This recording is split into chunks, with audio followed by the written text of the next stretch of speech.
Olá, bom dia! Essa semana foi comemorado o Dia Internacional da Pessoa com Deficiência. E hoje, aqui no Globo Comunidade, você vai saber quais são os direitos dos deficientes, o que está sendo feito para facilitar a vida dessas pessoas, as novas leis e como você, que não precisa de cuidados especiais, pode ajudar nas ruas, na subida de uma rampa, num sinal de trânsito. No Centro Cultural Banco do Brasil, no Rio, uma maratona de atividades mostra que é possível integrar portadores de necessidades especiais e pessoas sem deficiência, através da arte. Aqui no estúdio, para conversar sobre o assunto, a advogada Priscila Celares, do Instituto Brasileiro de Defesa dos Direitos da Pessoa com Deficiência. Para falar sobre as políticas públicas que estão sendo pensadas, está conosco o presidente da Comissão da Pessoa com Deficiência da Câmara dos Vereadores do Rio, Márcio Pacheco. E aqui à minha esquerda, um exemplo de superação e vitória. O atleta Anderson Lopes, medalhista paralímpico em Atlanta e Sydney. Hoje se fala muito em acessibilidade, né? Isso nada mais é do que garantir às pessoas com deficiências que participem das atividades, que utilizem os serviços e que possam se sentir incluídas no dia a dia das cidades. Mas será que isso acontece na prática? Bom, as nossas equipes foram para as ruas acompanhar portadores de deficiência e mostram as dificuldades, mas também os sonhos dessas pessoas. Sonhos. Aos 12 anos, Bruna tem vários. Eu quero ser atriz. Mas o que você pensa em fazer? Novela. Uma estrela. Exatamente. E vai conseguir? Vou. Ela é uma das 85 pessoas com deficiência visual desta instituição, uma das mais antigas do Brasil, o Educandário São José Operário em Campos. Escola que hoje enfrenta o desafio de reinventar a forma de ensinar. O mundo virtual é bom, mas é um facilitador da preguiça, né? Que hoje é um grande desafio, não só para o cego, para todos os professores que lidam com leitura e ortografia. O jovem hoje não gosta de ler. O projeto Ler e Ver, desenvolvido por estudantes da Universidade Estadual do Norte Fluminense, estimula a leitura em braille brincando. O Emerson, de 14 anos, ainda tem dificuldade, mas não esconde o sorriso ao encarar o desafio. Hoje eu estou aprendendo a fazer matemática, separar as sílabas. Aqui você não sente diferente dos outros, né? Não.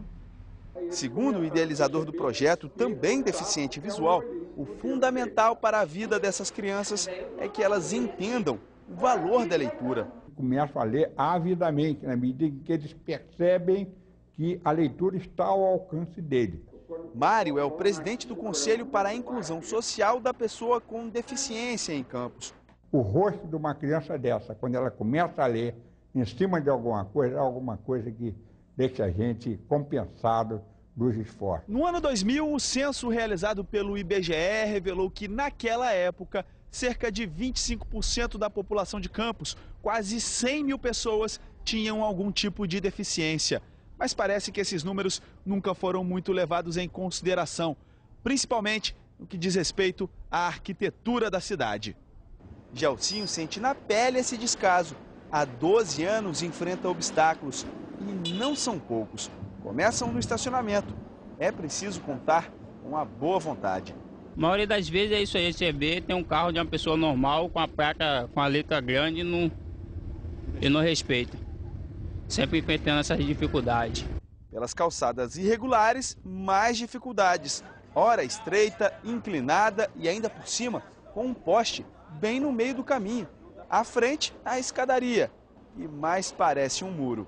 4 degraus que te afastam dos produtos da loja.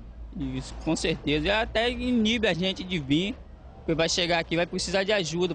E os ônibus? Difícil encontrar um adaptado. Tudo poderia ser bem mais fácil se a lei que já existe fosse cumprida.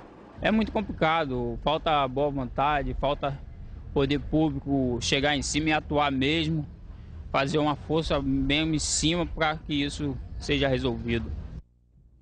Problemas comuns a muita gente, né? Segundo o IBGE, 14,5% da população, mais de 24 milhões de brasileiros, têm alguma deficiência. A legislação garante direitos iguais para todo mundo. Mas como a gente viu na reportagem, não é isso que acontece, né? Quais são as maiores dificuldades? A acessibilidade, a falta de acessibilidade é sem dúvida um dos maiores problemas, porque a gente tem a falta de acesso nos transportes, que impede que a pessoa chegue ao seu local de trabalho, à sua instituição de ensino. Por outro lado, quando ela consegue chegar, ela tem dificuldade de acesso as informações transmitidas na escola, ou porque a escola tem barreiras arquitetônicas, ou se chega na empresa, é a empresa que não dispõe dos recursos necessários para que ela possa trabalhar com normalidade, enfim. Eu acho que a grande dificuldade que a gente enfrenta hoje, além das barreiras físicas, são as barreiras atitudinais. É a atitude que precisa mudar. A consciência não só do governante, mas a atitude de todo mundo. Fazer com que a cidade seja acessível, fazer com que os equipamentos sejam acessíveis, isso depende de uma ação política, isso depende de uma ação pública, mas é preciso também que todos na cidade, em todos os lugares, mudem a sua atitude e entendam que a pessoa com deficiência, antes de ser deficiente, é uma pessoa. Por isso, a gente costuma dizer, deficiente é o espaço, deficiente é o local, a pessoa não. Se o espaço for acessível, se a tecnologia e o espaço estiver adequado, todo mundo vai ter acesso a tudo. Bom, essa data de 3 de dezembro é uma data símbolo, né? Ela foi escolhida pela ONU para lembrar, Anderson, alguma coisa que deve ser recorrente no nosso dia a dia, que deve se buscar a melhoria da qualidade de vida dessas pessoas e oportunidades iguais. Você acha que essa discussão é eficiente, está sendo feita? Pois é, o dia 3 de dezembro é um dia de confraternização, mas eu acho também de mostrar para a sociedade que mesmo portando uma deficiência, nós somos capazes, né? Capazes de lutar não só por medalha, mas principalmente por espaços sociais, como é esse rapaz lá em Campos, que inclusive é um atleta de basquete em cadeira de roda da cidade de Campos. Se ele é um atleta da cidade, por que ele não pode usar a cidade? É isso que eu não compreendo, não entra na minha cabeça, como atleta militante das causas das pessoas com deficiência, a incompreensão do ser humano de que o país, de que o Estado e de que os municípios tem que ser para todos. E essa falta, né, de acessibilidade, muito bem colocada aqui pelos nossos amigos, serve, como nessa data de 3 de dezembro, uma data de alerta, que a gente usa a mídia, que a gente usa os nossos governantes para que abram os olhos, para de se fingir que são cegos.